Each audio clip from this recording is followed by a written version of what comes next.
तेरी तस्वीर चंगी आई भाई, तेरी तस्वीर चंगी पुरानी कादी नहीं तस्वीर तो नहीं आएंगी।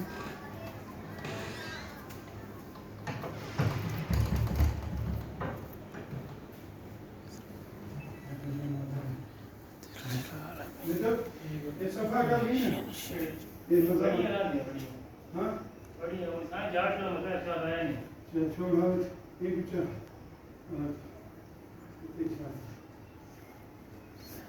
ये ऐसी हमारी रहेंगी मतलब ज़्यादा होता है ये वो ऐसी भी तेल नहीं क्यों बनाएंगे हाँ सेठ जी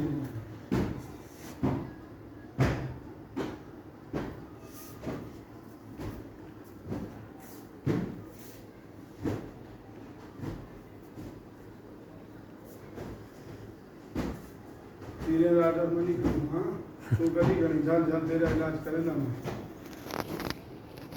कराऊंगा जैसा हर साईं को रोक छोड़ क्या था अल्लाह हर साईं के साईं नाराज ना हो इसलिए राजा रे गरीब साईं का नजीब साईं हबीब साईं आके तस्वीर मना सगर का हम तेरा इलाज में तेरे में इतने ऊंची को ना साईं को आग मनी साईं को खली के नहीं रखते या बाबू